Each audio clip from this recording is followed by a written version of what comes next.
আল্লাহ ফেরেশতারে বলে, ফেরেশতা আমার বান্দাকে আমার দয়ার মাধ্যমে জান্নাত দাও। লোকটা বলে, আল্লাহ 500 বছরের ইবাদতের বিনিময়ে জান্নাত দাও। তৃতীয়বারের সময় লোকটি যখন আবারও তার ইবাদতের দোহাই দিলেন, আল্লাহ তাআলা বলে, বান্দা ইবাদত দিয়া তুমি জান্নাতে যেতে চাও, ঠিক আছে, দেখি তোমার ইবাদত আর আমার নাজু নেয়ামত একটু ওজন দেওয়া হোক, একটু মোকাবেলা করা হোক। আল্লাহ তাআলা বলেন, ও ফেরেশতারা, আমার এই বান্দাকে একটু জাহান্নামের কাছে পৌঁছাও, যাতে আগুনের একটু তাপ পাওয়ার তার গায়ে লাগে। জাহান্নামের একটু কাছাকাছি যখন পৌঁছায় দিলেন, এই জাহান্নামের আগুনের তাপে লোকটা এখন কঠিন পানির পিপাসায় কলিজা বের হয়ে যায়, পানি পানি করে এখন চিৎকার। একটা ফেরেশতাকে বলল, ফেরেশতা যাও আমার বান্দার কাছে এক গ্লাস পানি নিয়ে যাও, এই পানিটা তার কাছে বিক্রি করবা। পানি পানি করে চিৎকার করতেছে। ফেরেশতা তার সামনে এক গ্লাস পানি নিয়ে বলল, আমার কাছে পানি আছে এক গ্লাস, বলে আমাকে পানি দাও। বলে মাগনা দেওয়া যাবে না। বলে বিনিময় কি দিতে হবে? বলে তোমার 500 বছরের ইবাদত যদি দিয়ে দাও, তাহলে এক গ্লাস পানি তোমাকে পান করাবো। এখন পানির পিপাসায় অস্থির, কলিজা বের হয়ে যায়। ডাক দিয়ে বলল, ভাই তোমাকে আমার 500 বছরের ইবাদত দিয়া দিলাম, তারপরও আমার পিপাসা নিবারণের প্রয়োজন, এক গ্লাস পানি আমাকে দাও। এক গ্লাস পানির বিনিময়ে 500 বছরের ইবাদত শেষ। এবার আবার পিপাসা লাগছে, এখন পানি পানি করে চিৎকার। আরেকজন ফেরেশতা পানির গ্লাস নিয়ে সামনে দাঁড়ায়, বলে ভাই আমাকে পানি দাও, কলিজা বের হয়ে যায়। বলে মাগনা দেওয়া যাবে না। বলে কি দিতে হবে? বলে 500 বছরের ইবাদত। এখন কয়, হাই রে, 500 বছরের ইবাদত দিয়া তো এক গ্লাস পানি কিনলাম, এখন তো আর কোনো ইবাদত নাই, আমি কি করব? এবার আল্লাহ তাআলা বলে, বান্দা এক গ্লাস পানি 500 বছরের ইবাদত দিয়া কিনলাম, এবার এক গ্লাস পানির মূল্য যদি 500 বছরের ইবাদত হয়, বান্দা আমি আল্লাহ তোমাকে 2টি চোখ দিলাম, চোখের পাওয়ার দিলাম, 2টি কান দিলাম, শ্রবণ শক্তি দিলাম, তোমাকে জিহ্বা দিলাম, বাক শক্তি দিলাম, তোমাকে হাত দিলাম, ধরার মতো ক্ষমতা দিলাম, তোমাকে 2টি পা দিলাম, চলার মতো তোমাকে ক্ষমতা দিলাম। আমি আল্লাহ তোমাকে ব্রেন শক্তি দিলাম, বুদ্ধি দিলাম, আকল দিলাম, আরো কত হাজারো নেয়ামত। এরে বান্দা, এক গ্লাস নেয়ামতের মোকাবেলায় যদি 500 বছরের ইবাদত দিয়ে দাও, আমার বাকি এতগুলি নেয়ামত তোমাকে দিলাম, এর বিনিময়ে তুমি কি করবা বলো? এবার সাথে সাথে বুঝে আসছে। আল্লাহ রে কয়, আল্লাহ না না না, আমি তোমার দয়ার মাধ্যমে জান্নাত পেতে চাই, আমি ইবাদত দিয়া জান্নাত চাইতে পারবো না। বুঝা গেল কি? আল্লাহর দয়া ছাড়া জান্নাত পাওয়া যাবে না, ঠিক না বেঠিক? মহান পরওয়ারদিগারে আলমের আলিশান দরবারে লাখ কোটি সুজুদ ও শুকর, যে রব্বুল আলামিন অতীব দয়া করে, মায়া করে, মহব্বত করে, ভালোবেসে আল্লাহর অগণিত বান্দা থেকে বাছনি করে এই নির্ভেজাল পরিবেশ, বিশুদ্ধ পরিবেশ, গুনাহমুক্ত পরিবেশ, গুনাহ মাফের জলসায় উম্মতের উলামায়ে কেরামের জুবানে কোরআন ও হাদিসের আলোকে দ্বীনের 2-4টি কথা শুনবার জন্য আমাদেরকে ঘর বাড়ি, দোকানপাট, রাস্তাঘাট সবগুলা থেকে আলোক করে এই রহমতি বরকতি সামিয়ানাতনে গুনাহ মাফের জলসায় উপস্থিত করেছেন। আমরা খুশি না বেজার? আমাদের দেশে বাদি গাছ, চিরেন্ত বাদি গাছ, শীতের মৌসুমে শরৎকালে বাদি গাছের পাতা থাকে না ঝরে যায়, সকল পাতাগুলি ঝরে গাছটা মরা কাষ্ঠের মতো ঠুন্ডা হয়ে থাকে। ঠিক না বেঠিক? বাদি গাছের পাতা যেরকম শরৎকালে ঝরে যায়, আল্লাহর প্রিয় বান্দারা যখন দ্বীনের আলোচনা শোনার জন্য কোরআনের বাস্তব প্রেমিক হয়ে এই দ্বীনি মাজমায় এসে উপস্থিত হয়ে যায়, আল্লাহ তাবারক ওয়া তাআলা তার বান্দাদের সগীরা গুনাহগুলোকে এমনিতে ঝরিয়ে দেয়। সুবহানাল্লাহ। যে মালিক আমাদের কি গুনাহ মাফের জলসায় উপস্থিত করেছেন, আমরা তার আলিশান দরবারে শুকরিয়া আদায় করতেছি। সকলেই বলি আলহামদুলিল্লাহ। আমি আপনাদের সামনে আলোচনা রাখব একটা বিষয়ের উপরে, সেটা হলো ময়দানে মাহশারে দয়ার বিচার পাবে কারা আর আইনের বিচার পাবে কারা। এরই আলোকে আমি আল্লাহ সুবহানাহু ওয়া তাআলার পবিত্র কালামে হাকিমের সূরা জিলজালের শেষ দুটি আয়াত কারিমা তেলাওয়াত করেছি। প্রথমে আয়াত দ্বয়ের অর্থ আপনাদের সামনে তুলে ধরছি। আল্লাহ পাক সুবহানাহু ওয়া তাআলা ইরশাদ করেন, ফামান ইয়ামাল মিসকালা যাররাতিন খায়রান ইয়ারা। কাজেই যেই ব্যক্তি, নারী হোক পুরুষ হোক, যাররা পরিমাণ ভালো কাজ করবে সে তার দেখতে পাবে। ওমান ইয়ামাল মিসকালা যাররাতিন শাররান ইয়ারা। আর যেই ব্যক্তি যাররা পরিমাণ মন্দ কাজ করবে তাও সে দেখতে পাবে। এই হলো আমার তেলাওয়াতকৃত দুটি আয়াতের অর্থ। এখানে একটা বিষয় আমাদের জানার প্রয়োজন। আল্লাহ পাক সুবহানাহু ওয়া তাআলা যে যাররা পরিমাণ ভালো অথবা খারাপ কাজকে দেখার জন্য বলছে, এই যাররা কাকে বলে প্রথমে এটা আমাদের একটু জানা দরকার। হযরত মুফাসসিরিন কিরাম যাররার অনেক ব্যাখ্যা দিয়েছেন। কেউ বলেন যে যাররা বলা হয় ছোট পিঁপড়াকে, ছোট ছোট গুড়ি গুড়ি পিঁপড়া আছে না, এটাকে যাররা বলা হয়। কোন কোন মুফাসসিরিন কিরাম বলেন যাররা বলা হয় একটা সরিষার গোটার সমপরিমাণ। কোন কোন মুফাসসিরিন কিরাম বলেন যাররা বলা হয় একটা বালু কণাকে। মুহাদ্দিস আব্দুল হক দেহলভী রাহমাতুল্লাহি আলাইহি যাররার ব্যাখ্যা দিয়েছেন, যাররা বলা হয় একটা বালু কণাকে 70 ভাগ করলে এক ভাগ যতটুকুন হওয়া সম্ভব এতটুকুন কি বলা হয় যাররা। সুবহানাল্লাহ। বলেন তো একটা বালু কণাকে 70 ভাগ করলে এটা কি আর চোখে ধরা যায়? আমার আল্লাহ কি একটা বালু কণাকে 70 ভাগ করতে পারেন? ক্ষমতা আছে? আরো জোরে কন। একটা বালু কণাকে 70 ভাগ করলে এক ভাগ যতটুকুন হওয়া সম্ভব এতটুকুনকে বলা হয় যাররা, যার অপর নাম হচ্ছে অণু।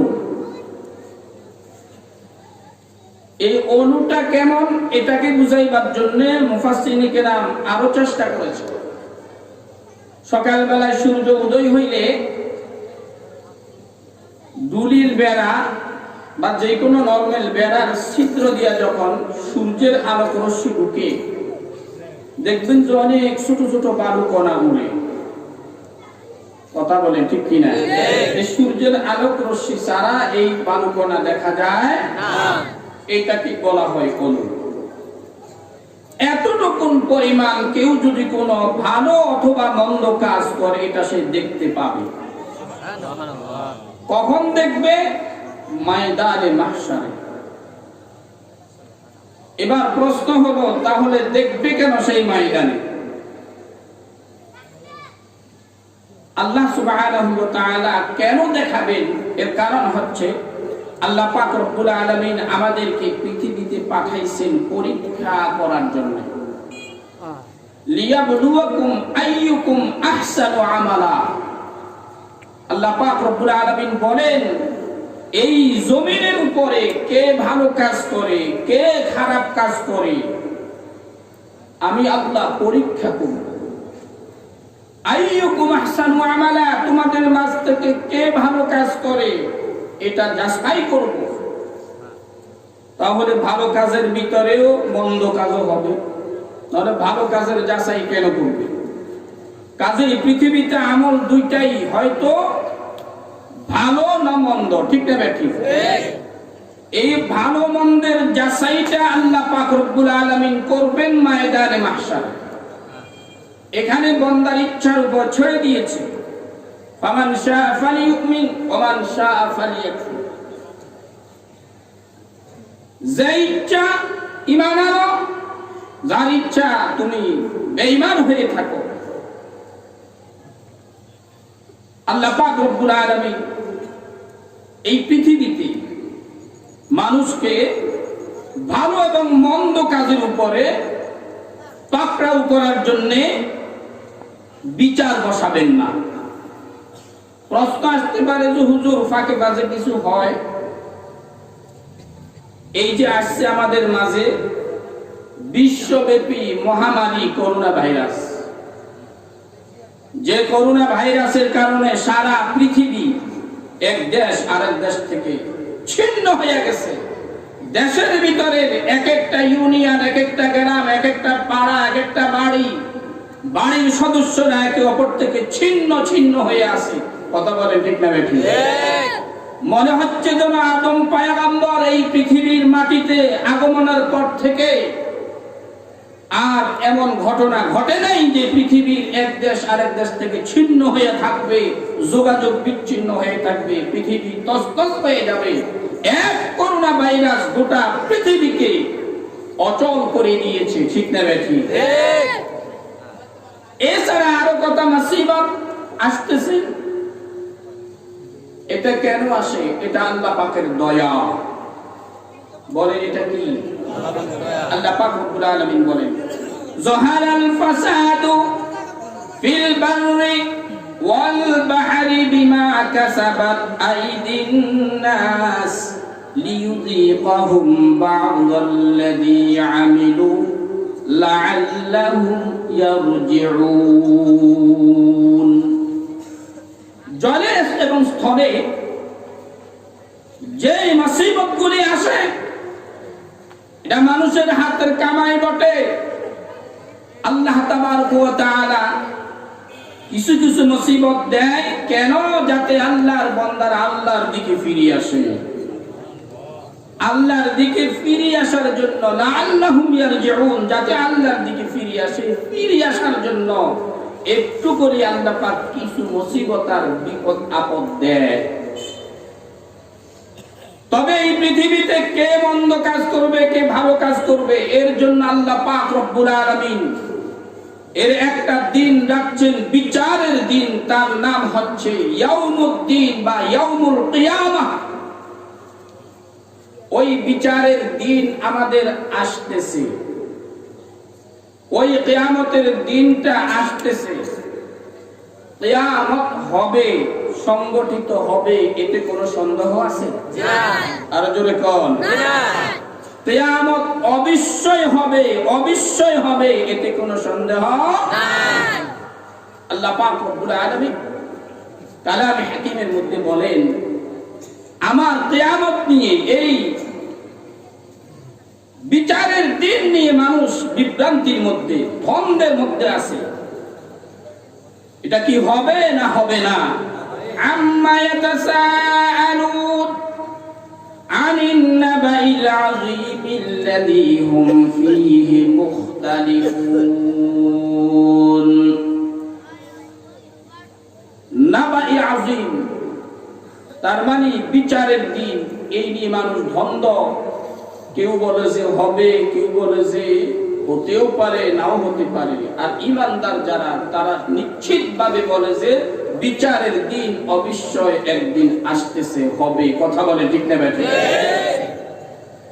ভাইয়েরা আমার, এই যে বিচারের দিন আল্লাহ পাক রব্বুল আলামিন রাখলেন, এটাকে মালিক ইয়াউমিদ্দিন বলা হয়। ওই দিনের মালিক একমাত্র আল্লাহ। ওই বিচারের দিনে আল্লাহ পাক রব্বুল আলামিন বিচারের এজলাসে বসে পৃথিবীর বুকে কে ভালো কাজ করলো, কে মন্দ কাজ করলো, এর জন্য আল্লাহ পাক রব্বুল আলামিন আদালত কায়েম করে, ইনসাফের আদালত কায়েম করে বিচার করবেন। বিচারক হবেন আমার আল্লাহ। বিচারক হবেন কে? আরো জোরে কোন? তিনি ওই দিন বিচারক হবেন। এত কঠিন পরিস্থিতি হবে, আল্লাহ পাক রব্বুল আলামিনের জাব্বারিয়তের, কাহারিয়তের প্রভাব বিস্তার হবে। মান যাল্লাযী ইয়াশফাউ ইনদাহু ইল্লা বিইজনি। আল্লাহ পাকের আদেশ ছাড়া, অনুমতি ছাড়া ওই দিন কেউ আল্লাহর দরবারে সুপারিশ করার সাহস পাবে না। নবীরা পর্যন্ত থর থর করে কাঁপবে, নাফসি নাফসি বলে আওয়াজ দিতে থাকবে।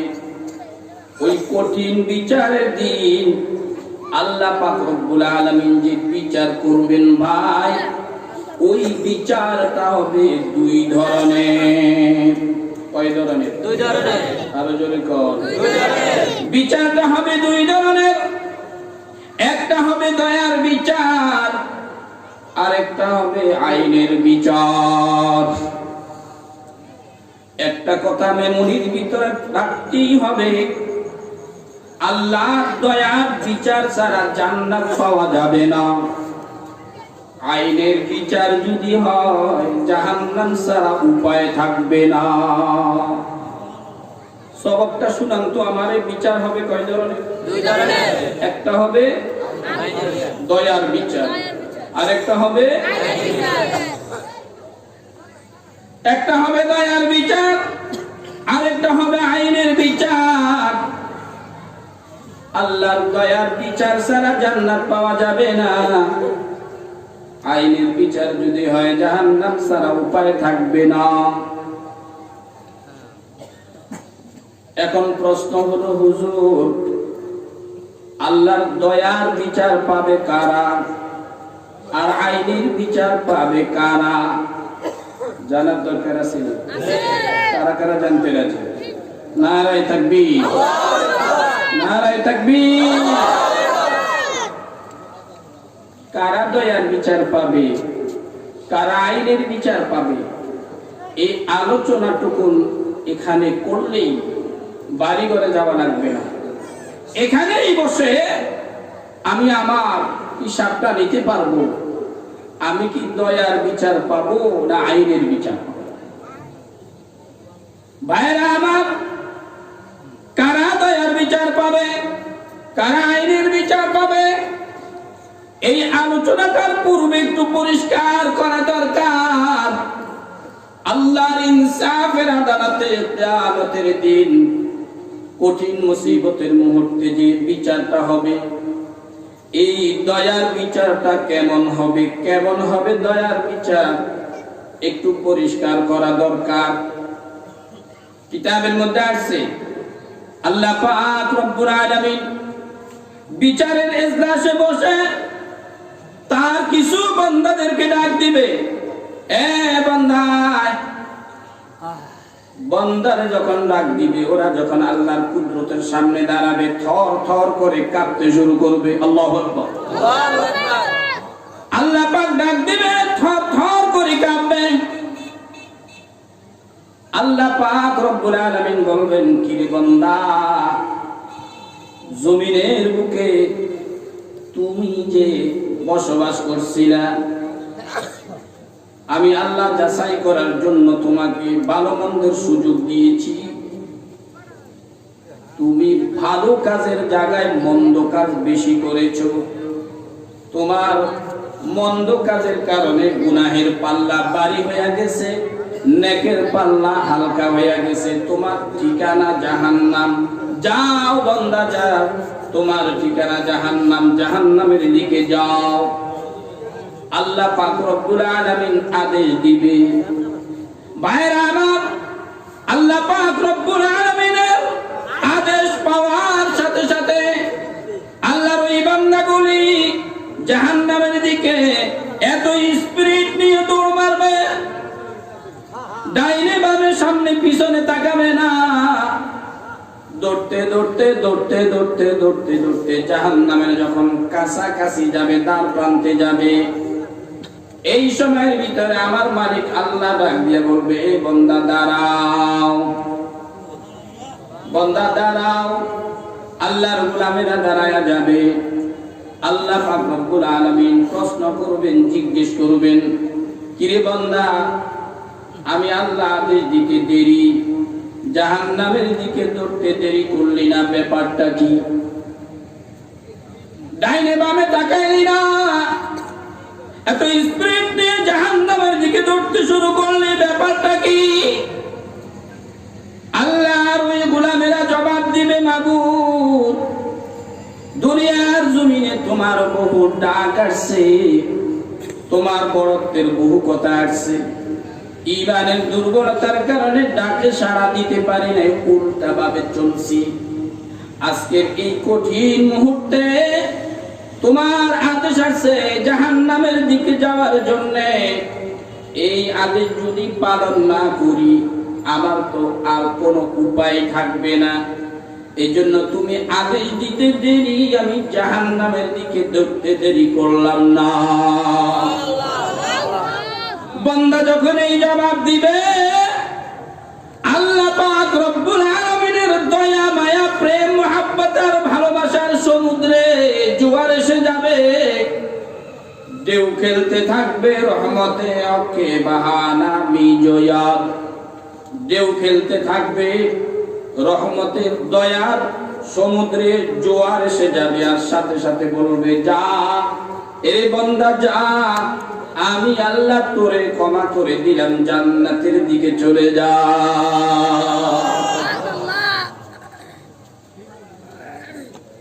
দয়ার বিচার।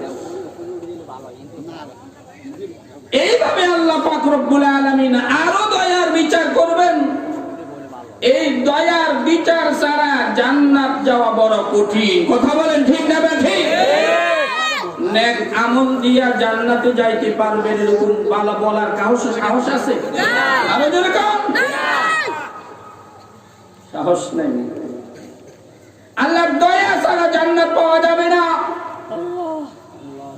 মুস্তাদরাতে হাকিমের মধ্যে একটা হাদিস তখন হয়েছে, বনি ইসরাইলের একটা লোক আল্লাহ পাক রব্বুল আলামিনকে বললেন, মাবুদ, এমন একটা জায়গায় থাকতে চাই যেখানে আমি শুধু একাই তোমার গোলামি করব, কেউ যাতে না দেখে। দরখাস্ত করছে আল্লাহর কাছে। এই লোকটা নদীর পাড়ে আসলেন। আল্লাহ পাক রব্বুল আলামিন তাকে কুদরতি একটা বাহন দিয়ে নদীর সমুদ্রের মাঝ বরাবর নিয়ে একটা টিলার মধ্যে পৌঁছায়া দিলেন। আল্লাহু আকবার, আল্লাহু আকবার। কিতাবের মধ্যে আছে, মুস্তাদরাক হাকিমের মধ্যে, কিতাবের মধ্যে আছে, যে টিলায় আল্লাহ পাক তাকে পৌঁছায়া দিলেন, ওই সমুদ্রের মাঝ বরাবর টিলার চতুর্দিক দিয়া স্থল নদীর দূরত্ব হলো 14,000 মাইল। চতুর্দিক দিয়া 14,000 মাইল। এই 14,000 মাইল ডাইনে বামে উত্তরে দক্ষিণে পূর্বে পশ্চিমে মাঝ বরাবর টিলায় যখন পৌঁছায়া দিলেন, এই লোকটি সেখানে আল্লাহর গোলামি করতে শুরু করছেন টানা 500 বছর।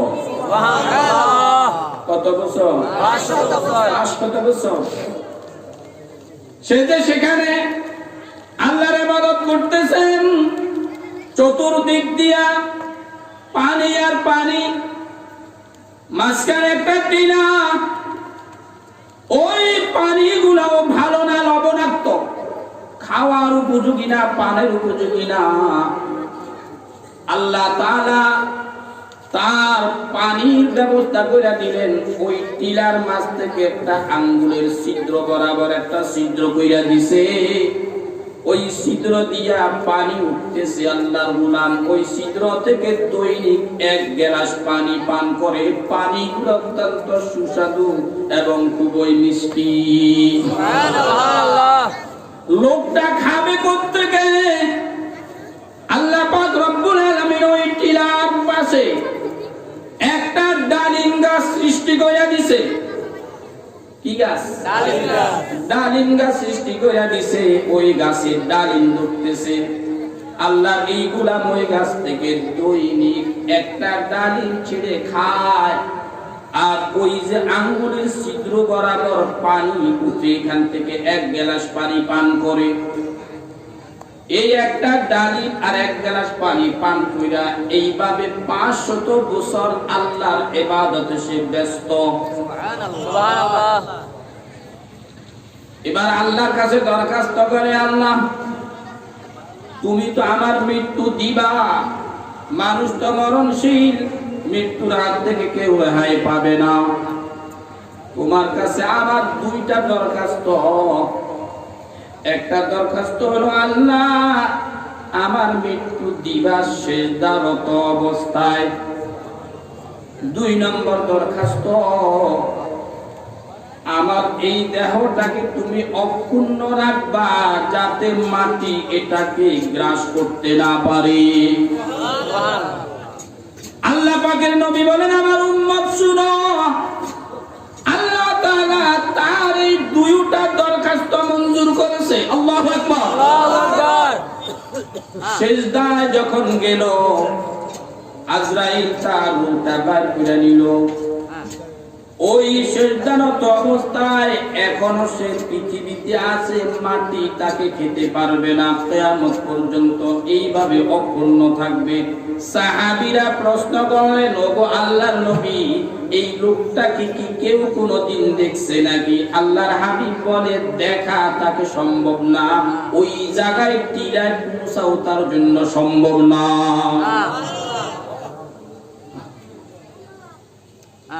500 বছর ইবাদত করলেন, মৃত্যু তার সিজদা অবস্থায়, মাটি তাকে গ্রাস করতে পারে না, এখন অক্ষুণ্ণ অবস্থা আছে। আল্লাহু আকবার। আল্লাহর হাবিব বলেন, কিয়ামতের ময়দানে এই লোকটাকে যখন বিচারের আদালতে কাঠ গলায় দাঁড় করাইবে, সে আসামি হয়ে দাঁড়াবে। আল্লাহ পাক রব্বুল আলামিন ফেরেশতাদেরকে বলবে, ফেরেশতারা রে, আমার দয়ার মাধ্যমে তাকে জান্নাতে পৌঁছায়া দাও। সুবহানাল্লাহ। লোকটা সাথে সাথে বলবে, আল্লাহ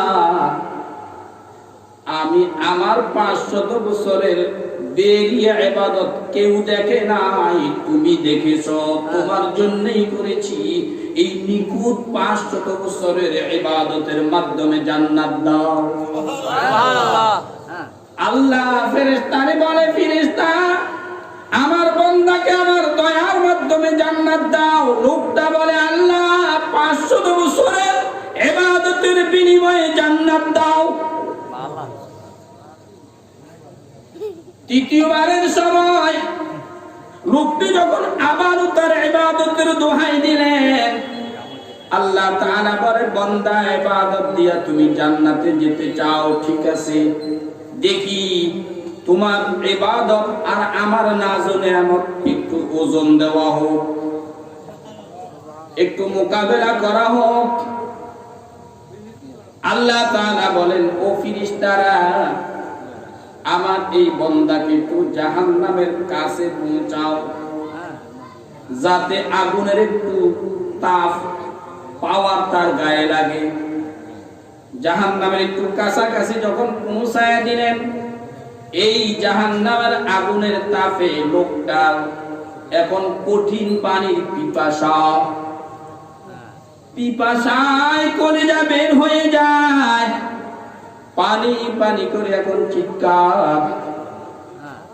একটা ফেরেশতাকে বলল, ফেরেশতা যাও আমার বান্দার কাছে এক গ্লাস পানি নিয়ে যাও, এই পানিটা তার কাছে বিক্রি করবা। পানি পানি করে চিৎকার করতেছে। ফেরেশতা তার সামনে এক গ্লাস পানি নিয়ে বলল, আমার কাছে পানি আছে এক গ্লাস। বলে আমাকে পানি দাও। বলে মাগনা দেওয়া যাবে না। বলে বিনিময় কি দিতে হবে? বলে তোমার 500 বছরের ইবাদত যদি দিয়ে দাও, তাহলে এক গ্লাস পানি তোমাকে পান করাবো। এখন পানির পিপাসায় অস্থির, কলিজা বের হয়ে যায়। ডাক দিয়ে বলল, ভাই তোমাকে আমার 500 বছরের ইবাদত দিয়া দিলাম, তারপরও আমার পিপাসা নিবারণের প্রয়োজন, এক গ্লাস পানি আমাকে দাও। এক গ্লাস পানির বিনিময়ে 500 বছরের ইবাদত শেষ। এবার আবার পিপাসা লাগছে, এখন পানি পানি করে চিৎকার। আরেকজন ফেরেশতা পানির গ্লাস নিয়ে সামনে দাঁড়ায়, বলে ভাই আমাকে পানি দাও, কলিজা বের হয়ে যায়। বলে মাগনা দেওয়া যাবে না। বলে কি দিতে হবে? বলে 500 বছরের ইবাদত। এখন কয়, হাই রে, 500 বছরের ইবাদত দিয়া তো এক গ্লাস পানি কিনলাম, এখন তো আর কোনো ইবাদত নাই, আমি কি করব? এবার আল্লাহ তাআলা বলে, বান্দা এক গ্লাস পানি 500 বছরের ইবাদত দিয়া কিনলাম, এবার এক গ্লাস পানির মূল্য যদি 500 বছরের ইবাদত হয়, বান্দা আমি আল্লাহ তোমাকে 2টি চোখ দিলাম, চোখের পাওয়ার দিলাম, 2টি কান দিলাম, শ্রবণ শক্তি দিলাম, তোমাকে জিহ্বা দিলাম, বাক শক্তি দিলাম, তোমাকে হাত দিলাম, ধরার মতো ক্ষমতা দিলাম, তোমাকে 2টি পা দিলাম, চলার মতো তোমাকে ক্ষমতা দিলাম। আমি আল্লাহ তোমাকে ব্রেন শক্তি দিলাম, বুদ্ধি দিলাম, আকল দিলাম, আরো কত হাজারো নেয়ামত। এরে বান্দা, এক গ্লাস নেয়ামতের মোকাবেলায় যদি 500 বছরের ইবাদত দিয়ে দাও, আমার বাকি এতগুলি নেয়ামত তোমাকে দিলাম, এর বিনিময়ে তুমি কি করবা বলো? এবার সাথে সাথে বুঝে আসছে। আল্লাহ রে কয়, আল্লাহ না না না, আমি তোমার দয়ার মাধ্যমে জান্নাত পেতে চাই, আমি ইবাদত দিয়ে জান্নাত চাইতে পারবো না। বুঝা গেল কি? আল্লাহর দয়া ছাড়া জান্নাত পাওয়া যাবে না, ঠিক না বেঠিক? আল্লাহ পাকের দয়া ছাড়া জান্নাত পাওয়া যাবে না। এজন্য ময়দানে মাহশরে বিচার হবে 2 ধরনের, একটা হবে দয়ার বিচার, আর একটা হবে আইনের বিচার। আল্লাহর দয়ার বিচার ছাড়া জান্নাত পাওয়া যাবে না, আইনের বিচার যদি হয় জাহান্নাম ছাড়া উপায় থাকবে না। এখন প্রশ্ন হলো, হুজুর দয়ার বিচার পাবে কারা আর আইনের বিচার পাবে কারা? আলোচনাটা শোনার দরকার আছে কিনা? আছে। কারা কারা শুনতে চান? মাশাআল্লাহ, হাত নামান। শুরু। আল্লাহ। তাহলে দয়ার বিচার পাবে কারা, আইনের বিচার পাবে কারা? যারা দিনদার ওরা পাবে দয়ার বিচার। ভালো করে শুনেন, যারা দিনদার ওরা পাবে দয়ার বিচার, যারা দুনিয়াদার ওরা পাবে আইনের বিচার। এটা স্মরণ রাখতে হবে, আল্লাহর দয়ার বিচার ছাড়া জান্নাত পাওয়া যাবে না। আইনের বিচার যদি হয় জাহান্নাম ছাড়া উপায় থাকবে না। তাহলে দয়ার বিচার পাবে কারা? যারা দিনদার তারা। আইনের বিচার পাবে কারা? যারা দুনিয়াদার তারা। এবার প্রশ্ন করতে পারেন, হুজুর দিনদার কারা দুনিয়াদার কারা বুঝবো কিভাবে? ভাই, যার ভিতরে 4টা আমল থাকবে, 4টা আমল, তিনি হবে দিনদার, পাবে দয়ার বিচার, যাবে জান্নাতে। যার মাঝে 4টা আমল থাকবে না, তিনি দুনিয়াদার, পাবে আইনের বিচার, যাবে জাহান্নামে। দিনদার হওয়ার জন্য কয়টা আমল লাগবে? আরো জোরে বলেন। দিনদার হওয়ার জন্য কয়টা আমল? বলবো নাকি? বলার পরে আমল করার চেষ্টা করবো। কেডা কেডা হাতটা তুলে দেখান। নারায়ে তাকবীর। 4টা আমল যার ভিতরে থাকবে তিনি দিনদার, পাবে দয়ার বিচার, যাবে জান্নাতে। এই 4টা আমলের মধ্যে 1 নম্বরের আমল হলো নামাজ। আল্লাহু আকবার, আল্লাহু আকবার। 1 নম্বরের আমল কি? নামাজ। আরো জোরে বলেন, নামাজ। 2 নম্বরের আমল হলো আকলে হালাল, হালাল রিজিক খাওয়া, হালাল রিজিক তালাশ করা, হালাল ভাবে উপার্জন করা। 3 নম্বর হলো বেশি বেশি বেশি বেশি করে আল্লাহ পাকের জিকির করা। কার জিকির? আল্লাহর। আরো জোরে বল, আল্লাহর। আল্লাহ। আমার দেশের প্রধানমন্ত্রী যদি এই মুহূর্তে আপনার নামটা স্মরণ করে, খুশিতে পাকবা। সবাই বলবে, দেখছো সমদ আলীর নাম প্রধানমন্ত্রী লইছে। আমি নিজেও খুশিতে অস্থির। কথা কম। আচ্ছা, আমরা আমাদের দেশে নেতা নেত্রীর বহু যখন করি, হোটেল রেস্তোরাঁয়, রাস্তার গলিতে গলিতে, বাড়িতে, ওখানে সেখানে চেয়ারম্যানের আলোচনা করি, এমপির আলোচনা করি, মন্ত্রীর আলোচনা করি, প্রধানমন্ত্রীর আলোচনা করি। দেশকে এত উন্নত করেছে, রাস্তাঘাট পাকা করেছে, ঘরে ঘরে বিদ্যুৎ পৌঁছাইছে, কত আলোচনা করি। করি কি করি না? প্রধানমন্ত্রী আমগো আলোচনা করে না, এমপি সাহেব আমাদের আলোচনা করে, মন্ত্রী আমাদের আলোচনা করে। যিনি রাজাদিরাজ, যিনি গোটা কায়নাতের মালিক আমার আল্লাহ, তিনি বলেন, বান্দা চেয়ারম্যান সাহেবের আলোচনা করো, চেয়ারম্যান তোমার নামটা নেয় না। এমপির আলোচনা করো, এমপি তোমার নামটা নেয় না। মন্ত্রীর আলোচনা করো, মন্ত্রী তোমার নাম স্মরণ করে না। প্রধানমন্ত্রী তোমার নাম স্মরণ করে না। বান্দা, আমি তো কুল কায়নাতের মালিক, তুমি যদি আমাকে স্মরণ করো, আমাকে ডাকো, আমি আল্লাহ তোমাকে স্মরণ করি। সুবহানাল্লাহ। ফাযকুরুনি আযকুরকুম। আল্লাহু আকবার। এই আয়াতের প্রসঙ্গে মুফাসসির কিরাম লিখেছেন, আল্লাহর কোন বান্দা যদি স্বচ্ছ দিল নিয়া, প্রেম আর মহব্বতের ভালোবাসা নিয়ে একবার সাগরে নগরে, পাহাড়ে পর্বতে, জলে স্থলে, যে কোনো জায়গায় একবার আল্লাহকে আল্লাহ বলে ডাক দিতে পারে, আমার আল্লাহ ওই একটি ডাকে 70 বার জবাব দিতে থাকি। 3 নম্বর আমল হলো বেশি বেশি করে আল্লাহর জিকির করা। 4 নম্বরের আমল হলো বেশি পরিমাণে তওবার ইস্তিগফারের অভ্যস্ত হওয়া। কয়টা আমল বললাম? 4টা। দয়ার বিচার পাওয়ার জন্য দিনদার হওয়া লাগবে। দিনদার কে? যার ভিতরে 4টা আমল থাকবে।